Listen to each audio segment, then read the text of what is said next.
When I pulled into my street that evening, I already had a bad feeling something was off. You know when your gut just tells you that something stupid is waiting for you at home? Yeah. I wasn't wrong. As I rounded the corner, my headlights swept across my driveway and my garage door, which was wide open. I never leave it like that. I'm meticulous about closing it every single time I leave, partly for security and partly because my neighborhood has its share of nosy neighbors.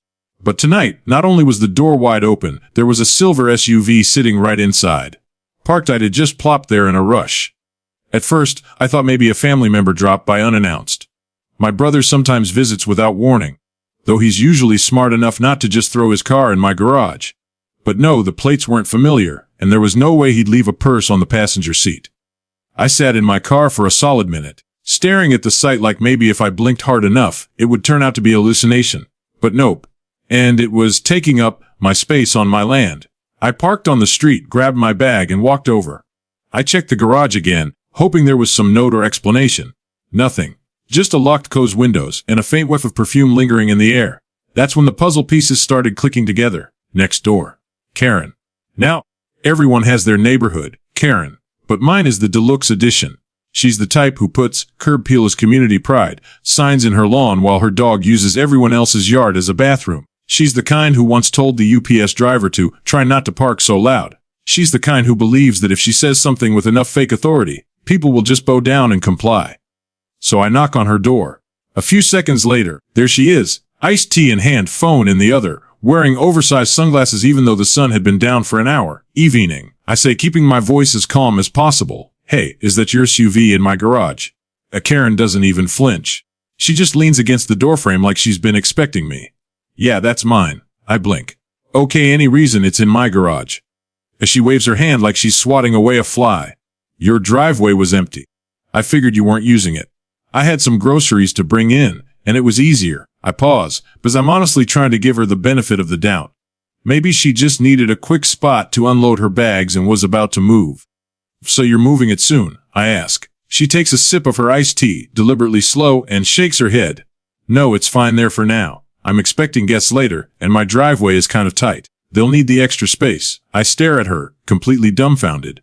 Karen, that's my garage. You can't just park in there. That's private property. Now she rolls her eyes. The universal Karen signal for, I'm about to say something stupid. Oh, don't be dramatic. It's just a garage. It's not like you were using it. Be a good neighbor and stop making this into a big deal. I let out a short laugh. Because honestly, what else do you do when confronted with this level of entitlement? That's not how this works. You need to move your car. Now she straightens up a little, clearly not used to someone standing their ground. You know, the HOA says you're not supposed to block community spaces. Technically, the garages aren't supposed to be for storage anyway. I raise my eyebrows so high I think they nearly fly off my forehead. First of all, Karen, there's no HOA here. Second, even if there were, my garage is not a community space. It's on my deed. My land. My garage. Her lips purse like she just bit into a lemon. For a second, I can see her gears turning, trying to spin some argument that would magically transform my private property into her personal parking spot. Look, she says finally, her tone condescending. We're neighbors. You should want to help out. What harm is it doing you? At that exact moment, I can feel my patience start to fray. I've had a long day. I was looking forward to coming home, grabbing a bite to eat, and maybe relaxing. Instead, I'm standing here arguing with someone who has parked herself, literally, into my life. The harm, I say slowly like I'm explaining it to a child, is that it's my property. I pay for it. It's part of my house. And I need access to it. I shouldn't have to ask someone else's permission to use my own garage. You're being so uptight. It's one night. Stun night. Stop acting like I stole your car. I'll move it tomorrow if it bothers you that much. Tomorrow. She really just said tomorrow. I take a deep breath, because I know if I keep arguing I'm going to lose my temper, and people like Karen feed off that. They want the drama, the fight, the attention. So instead I force a smile. Okay, Karen. Got it. You'll move it tomorrow. She smirks, thinking she's won. Glad we could agree. And with that she shuts her door in my face, probably congratulating herself on her negotiation skills. I stand there for a moment, staring at her door, then back at the SUV squatting in my garage like it owns the place. And I make a decision. If Karen thinks she's entitled to my property, fine. I'll let her feel entitled. Right up until the tow truck driver hooks her SUV and carts it off to the lot. Because sometimes the only language a Karen understands is a 300 impound fee. The next morning, I was up earlier than usual, sipping my coffee on the porch like some cowboy waiting for a showdown. The silver SUV was still there, sitting in my garage like a stubborn guest who refuses to leave the party. Sunlight glinted off the windshield, and for a second I almost laughed at the ridiculousness of it. Who just parks in someone else's garage and then goes to bed like it's totally normal? I'd already made up my mind the night before. There wasn't going to be another argument. Another door slammed in my face, another condescending lecture about being a good neighbor. If Karen thought I was bluffing, she was about to learn the hard way. I called the local tow service. Friendly guy named Mike picked up. "Hey, I've got a car illegally parked in my garage," I said, keeping my voice even. "It doesn't belong to me, it's trespassing. Can you come take care of it?" Mike didn't even sound surprised. "Yeah, happens more than you'd think. You got proof it's your property?" "I've got the deed right here," I said. "We'll be there in 30. And sure enough, half an hour later, I hear the rumble of the tow truck pulling into my driveway. Big flatbed, hydraulic winch, all business. Mike hops out, gives me a nod, and after a quick glance at the SUV gets to work. The clank of chains and the whir of machinery are the sweetest sounds I've ever heard. Now here's where fate decides to spice things up.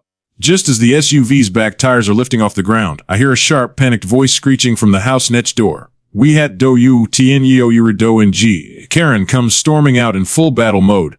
Bathrobe flapping, slippers slapping against the pavement, iced coffee clutched in one hand like a weapon.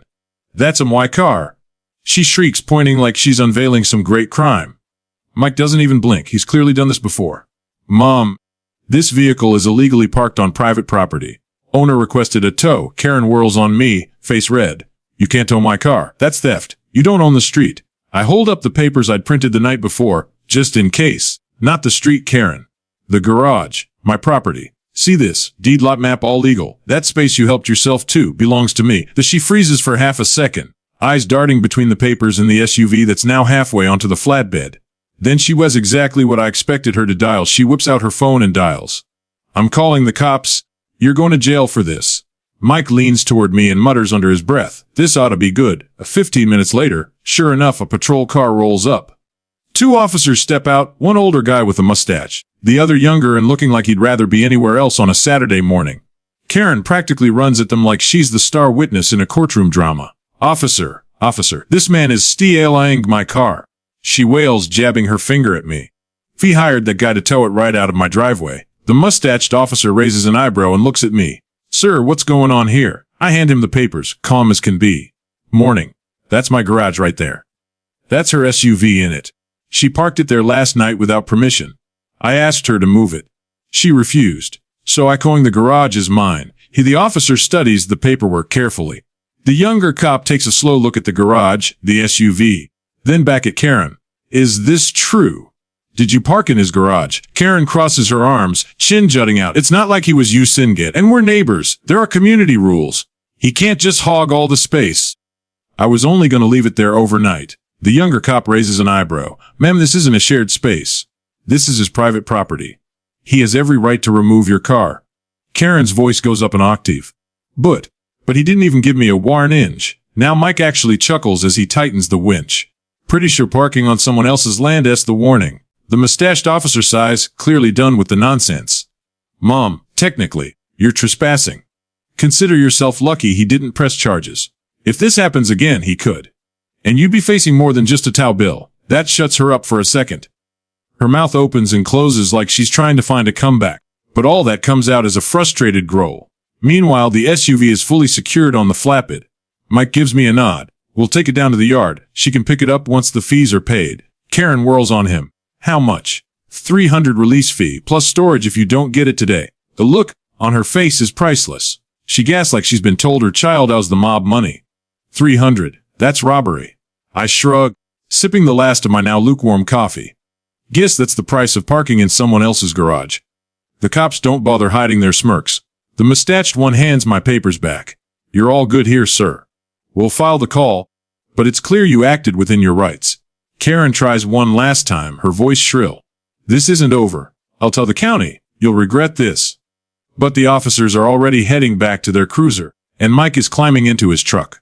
With one last groan of machinery, the tow truck pulls away, Karen's precious UV riding off toward its new home at the impound lot. Karen stands in her driveway, fists clenched, glaring daggers at me like she wants to set me on fire with her eyes. I just smile, raise my coffee mug and a little mock toast, and head inside. The rest of the day is peaceful.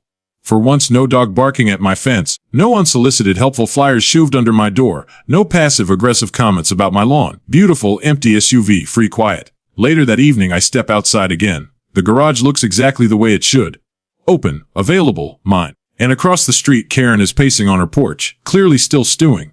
She shoots me another glare, but this time she doesn't say a word. Funny thing is, she never parked near my property again after that. Not even once. Guess some lessons you only learn when they hit your wallet.